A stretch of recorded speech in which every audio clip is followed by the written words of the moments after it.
Success is not a milestone. It's a never-ending race for perfection. Denver, the center of my success. Success is not a milestone. It's a never-ending race for perfection. Denver, the center of my success.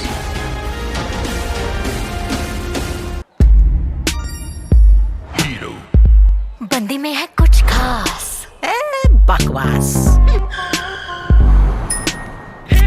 चाची इसके shoes देखो cool, इसका shirt beautiful. इसकी salary गई full. चाचे बको। Shopsy पे deals है झकास, मेरे शूज सिर्फ 50। 50? शॉप्सी पे सिर्फ स्टाइलिश शर्ट्स शूज ही नहीं, साड़ी कुर्ती भी 50 रुपए से भी कम में। 50? आज शॉप्सी किया क्या? लॉजिस्टिक्स मैनेजर और 40,000। Happy Indeed. जॉब्स ढूंढना हुआ बिल्कुल आसान इंडीड के साथ।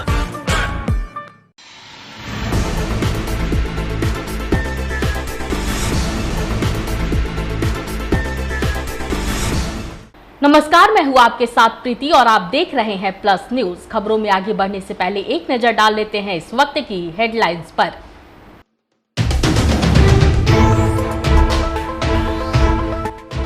पटना सिटी में 18 वर्षीय युवती ने की आत्महत्या।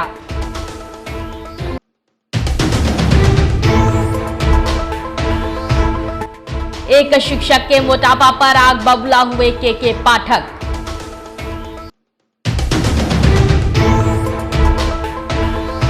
अपराध के खिलाफ 17 अगस्त को जनाधिकार पार्टी करेगा मुजफ्फरपुर को बंद।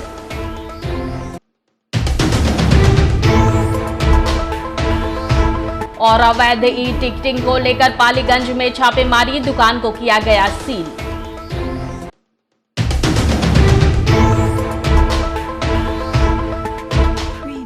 अब खबरें विस्तार से।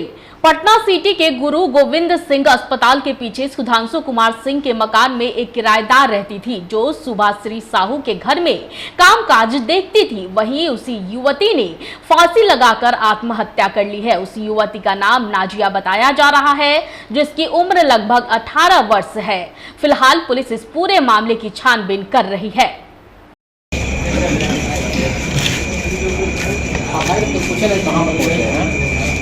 हस्बैंड मम्मी के लेके आ रहा है। हस्बैंड आ रहा लेके? पूछो तो हस्बैंड का नंबर लो, पूछो ये नंबर है, ये वाला देखो, ये वाला चेट वाला है। नाजिया नाम की एक लड़की है जिसका उम्र लगभग 18 वर्ष है। अपने केयर टेकर के रूप में सुभाश्री साहू, जो HIV गुरु गोविंद सिंह अस्पताल में हेड GM है, और उसके हस्बैंड भी यही थे। 2 साल पहले नौकरी लगी है बेतिया अस्पताल में, तो वही इसकी पत्नी गर्भवती है सुभाश्री साहू। तो देख रेख के लिए ये रह रही थी साथ में। जैसा कि जानकारी हुई कि 2 बजे जो है खाना हमने साथ में खाई है, और ये जिन्होंने गुरु गोविंद सिंह अस्पताल गए हैं, वहाँ से 9 बजे ड्यूटी ऑन करके जैसे ही लौटे हैं, गेट नहीं खुला हुआ था। अपने मकान मालिक को उन्होंने आंटी को बोले कि भाई गेट नहीं खुल रहा है आंटी, चलिए देखने के लिए। ये लोग फिर ऊपर गए, देखे पीछे की खिड़की से दरवाज़ा खुला हुआ था, जिसमें बच्ची जो है झूली में जो अभी वर्तमान में लटकी हुई है। और उसके बाद हम स्थानीय लोगों को जानकारी लोगों ने दिया, हम लोग को भी दिया। हम लोग यहाँ आए, स्थानीय थाना को भी हमने थाना प्रभारी अध्यक्ष महोदय को दिया है जानकारी, यहाँ आए हैं। सब जानकारी एकत्रित करके उनके परिजन को भी सूचना दिया गया है। परिजन भी रात सुबह तक आने की संभावना है। गेट नहीं खोला गया है, गेट की उनके परिजन के सामने खोला जाएगा, और अगर परिजन नहीं आते हैं तो फिर थाना प्रभारी महोदय के द्वारा और मंडलाधिकारी के द्वारा मजिस्ट्रेट नियुक्त करके खोला जाएगा। क्या खबर वैशाली से है, जहां वैशाली जिले के 6 सरकारी स्कूलों का के पाठक ने औचक निरीक्षण किया। इस दौरान उन्होंने लापरवाही बरतने वाले शिक्षकों की जबरदस्त क्लास भी लगाई। बता दें कि एक शिक्षक को मोटा होने पर इडियट तक उन्होंने कह डाला। वहीं मौके पर के पाठक के निर्देश पर एक हेडमास्टर को सस्पेंड किया गया है, जबकि कई शिक्षकों का वेतन भी रोका गया है। तो दिखा दीजिए, हम देख लेते हैं, कुछ नहीं है। और खिड़की विड़की पीछे बाहर से खोलिए, परेशान हो रहा है। कुछ नहीं है, वही कुछ नहीं, उसको भेजने में करोड़ों रुपए लग गए हमारे, आपके लिए कुछ नहीं। बाहर निकालिए। आप महाराज क्या करें, प्रिंसिपल काम कर रहे हो, बराती तरह मोटा बहुत हो गया था, इडियट। निकाल के लाओ, चलो निकालो। प्रिंसिपल काम कर रहा है, टीचर खड़ा है। चला यहाँ पे बराती, निकालिए सारा, बाहर निकालिए और इस्तेमाल कीजिए। और ये डीओ साहब, ये आप लोगों की कमजोरी है, फालतू कमरे रखे हुए तोड़ते नहीं है, जिससे ताला मिल जाता, दरवाजा मिल जाता, सब सारा दरवाजा। जाप सुप्रीमो पप्पू यादव दरभंगा पहुंचे, जहां उन्होंने अपने कार्यकर्ताओं के साथ बैठक कर पार्टी के विस्तार पर बातचीत की। बैठक के बाद मीडिया से बात करते हुए उन्होंने दरभंगा में नाबालिग छात्रा के साथ हुए मानव तस्करी, मुजफ्फरपुर आशुतोष शाही हत्याकांड और मुजफ्फरपुर में ही श्रेया सिंह के अपहरण मामले को लेकर नीतीश कुमार से अपील करते हुए कहा कि बिहार के डीजीपी आरएस भट्टी को स्वतंत्र रूप से काम करने का मौका दे, जिससे कि अपराधियों का बोलबाला खत्म हो सके। गोविंद ने जो बात कही है कि हम इसके पहले भी समीर की जो हत्या किए थे उसमें हमने पदाधिकारी को पैसा दिया था, तब हम बाहर से बेल लिए। यदि भट्टी जी ना होते तो मंटू शर्मा और गोविंद गिरफ्तार नहीं होता। अगले बार यही मंटू शर्मा गोविंद समीर को मार के गिरफ्तार नहीं हुआ, बाहर से बेल ले लिया। एसपीडी ट्रायल नहीं हुई। उसी तरह दरभंगा की स्थिति,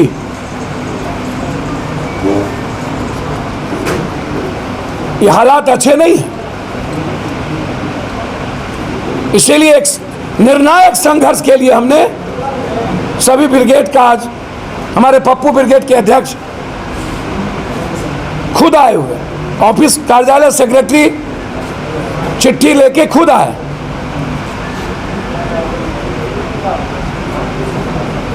और इस संकल्प के साथ हम दरभंगा जमीन, बालू और बच्चियों के शोषण के से की आज़ादी चाहते हैं। और उसी तरह मुजफ्फरपुर 17 को मैं बंद करने जा रहा हूं।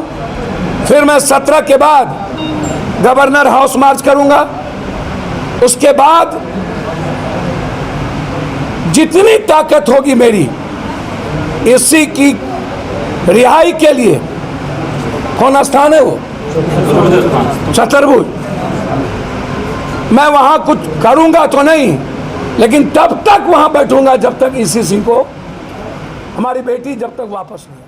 खबर पालीगंज से है, जहां आरपीएफ की टीम ने अवैध ई टिकटिंग को लेकर छापेमारी की है। आरपीएफ की टीम ने GB telecom and travel agency को सील कर दिया है। मामले को लेकर आरपीएफ इंस्पेक्टर अर्जुन प्रसाद यादव ने बताया कि टीम ने एजेंसी के लैपटॉप, मोबाइल और अन्य इलेक्ट्रॉनिक वस्तुओं को जब्त करते हुए दुकान को सील कर दिया गया है।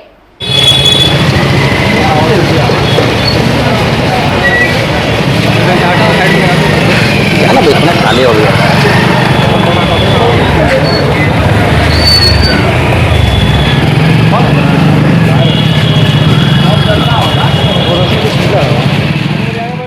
खबर धनरुआ से है, जहां कुछ दिनों पहले एक गरीब किसान मनोरंजन कुमार को उसी के परिवार वालों ने लाठी डंडे से हमला कर मौत के घाट उतार दिया था। वहीं मृतक की पत्नी ने धनरुआ थाना अध्यक्ष पर अपराधी को नहीं पकड़ पाने का आरोप लगाया है। उनका कहना है कि जिस तरह से उनके पति को मारा गया है, उसी तरह से उन्हें और उनके बच्चों को भी मार दिया जाएगा। वहीं इस मामले को लेकर उन्होंने सरकार से मदद की गुहार लगाई है। मामला वही खेत मेरा जोत रहा था, दुबिया खेत पर एलिगेशन, दुबिया खेत पर पहले ही रोक लगा दिया था कि खेत हमरा है, गेहूं वाला खेत जोत रहा था, वो गए मना करने। उसी बीच वो लोग हमारे चचेरे भाई थे, रविशंकर सिंह, रजनीश सिंह और शशिभूषण सिंह, अजय वगैरह वगैरह 5-6 आदमी थे। और सब मकई में दबके हुए तो पूरी प्लानिंग के साथ किससे मारे? हथियार, रड और डांटी पहना से मारे थे, हथियार से, रड से। अच्छा, कहाँ मृत्यु कहाँ हुई इनकी? मृत्यु हुई। उसके बाद मारपीट करने के बाद हम लोग फिर बहुत चोट था, चोट के बाद हम लोग दिखलाने गए थाना गए, थाना दिए एप्लीकेशन। उसके बाद थाना इंजरी काट करके 20 स्वास्थ्य केंद्र धनड़ुआ। फिर उसके बाद वहाँ इलाज हुई, इलाज में चल रहा था दवा भी। उसके बाद क्या लगता है कि अपराधी अभी पकड़ से बाहर हैं, आप पुलिस एक्शन में नहीं है, क्या बोल? अपराधी अभी भी पकड़ में गाँव में रह रहा है, बाकी पुलिस कोई एक्शन नहीं ले, धरपकड़ नहीं कर रहा है। सरकार से गुहार हमको न्याय मिले, अब क्या गुहार लगाएंगे सरकार से विकास। मधुबनी जिले के अरेर थाना क्षेत्र स्थित कपसिया गांव में चाकू के वार से जख्मी की मौत इलाज के दौरान हो गई। पुलिस ने इस मामले में संलिप्त आरोपी को गिरफ्तार कर न्यायिक हिरासत में भेज दिया है। अरेर थाना परिसर में प्रेस प्रतिनिधियों से वार्ता करते हुए एसडीपीओ नेहा कुमारी ने इस बात की पूरी जानकारी दी है।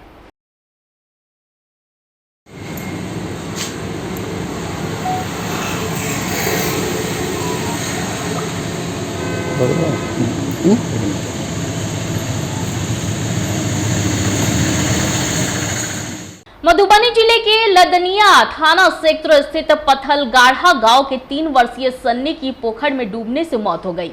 बच्चे के पोखर में डूबने की जानकारी मिलते ही परिवार में कोहराम मच गया। मधुबनी सदर अस्पताल में पोस्टमार्टम के लिए आए मृतक बच्चे के दादा ने बताया कि हम लोग खेत में धान की रोपनी कर रहे थे तो पता चला कि सन्नी घर के पास ही स्थित पोखर में पैर फिसलने की वजह से पोखर में गिर गया, जिससे उसकी मौत हो गई।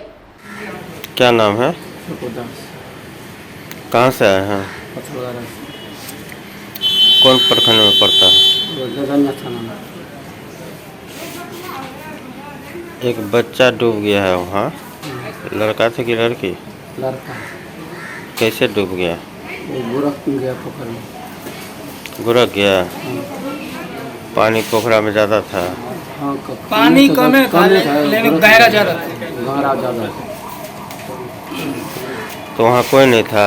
नहीं, बच्चा और था तो बच्चा को उठा नहीं पाया। कैसे पता चला आपको? हम लोग खेती कर में रोप रहा था तो कहा डूब गया तो हम लोग गया तो बच्चा को पकड़ा। क्या नाम है बच्चा का? सनी। कितना उम्र होगा? 3 साल। क्या भाई बहन था? 2 भाई 2 बहन। इक्यावन नंबर था इसका?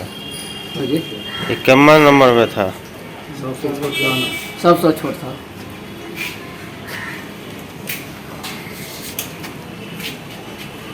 आप कौन हुए उनके? दादा। इसके पिताजी का नाम?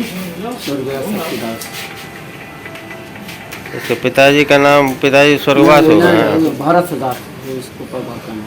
क्या नाम, मतलब क्या करते हैं वो? लेबर पे काम करता है, बोरा तोरा उठाता है।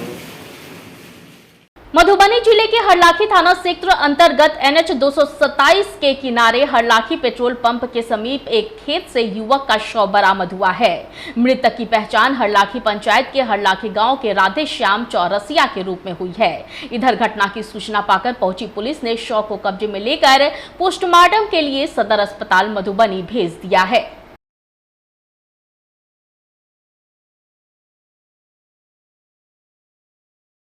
मधुबनी जिले के बासोपट्टी थाना अंतर्गत मढ़ैया पंचायत के खेरा टोल में एक प्रेमिका अपने घर से भागकर प्रेमी के घर आ गई। प्रेमिका ने बताया कि वह दीपक के साथ लगभग 6 वर्षों से टेलीफोनिक संपर्क में है। इसी की वजह से वो 6 वर्षों के दौरान दोनों ने शादी भी रचा लिया। शादी के कुछ दिन उपरांत प्रेमी प्रेमिका को छोड़कर भाग निकला। तब जाकर प्रेमिका प्रेमी के गाँव पहुंचकर 3 दिनों से स्थानीय मुखिया के घर पहुंचकर हाई वोल्टेज ड्रामा कर रही है। शादी किया था नॉर्मली शादी, ऐसे मतलब वो शादी किए थे, कोर्ट मैरिज नहीं हुआ क्योंकि उनका कम एज था। मैं इनके घर पे आई हूँ, वो मुझे घर पे बुला लिए, मेरे पास पैसा भी भेज दिया आने के लिए और वो घर पे बुला लिए। उनके मम्मी पापा उनके फैमिली लोग भगा दिए यहाँ से और मुझे उनके घर में जा रही है तो मुझे सब लोग मिलके मारपीट कर रहे हैं मेरे साथ। कौन मारपीट कर रहे हैं? उनकी मम्मी, उनके पापा, सब लोग जितने उनके पटीदार है सारे लोग मेरे साथ मारपीट कर रहे हैं। कहाँ पे मारपीट हुआ है? उनके घर पे। और मैं जब रात में आई थी। यहाँ कोई बुलाया हुआ था? हाँ बुलाया था। कौन बुलाया? दीपक कुमार साहनी। पिता का नाम?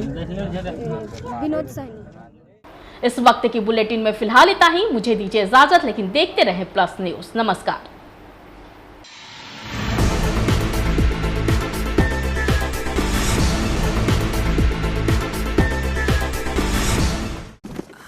संभल के I'll manage। फ्लैट अच्छा है पर घर वाली बात नहीं है। तुझ में देखी मेरी परछाई। इसमें स्वाद भी है और घर वाली बात भी। असली स्वाद बांटने से बढ़ता है। राकेश मसाले। मम्मा मुझे ना ज्यादा खाना देना, इतने से मेरा पेट नहीं भरता। मुझे पता है कि तुझे हॉस्टल का खाना अच्छा नहीं लगता। शाही पनीर मम्मा स्पेशल। राकेश मसाले, असली स्वाद बांटने से बढ़ता है। बहू ने खाने में मिलाई मिर्च, 3 लोग बीमार। मिलावट वाली मिर्च खाने से 3 लोग बीमार। इसलिए मैं हमेशा राकेश लाल मिर्च इस्तेमाल करती, जो है 100% शुद्ध और बिना मिलावट वाली, जिससे खाना बनता है हेल्दी एंड टेस्टी और तीखी भी है। राकेश मसाले, परख शुद्धता की।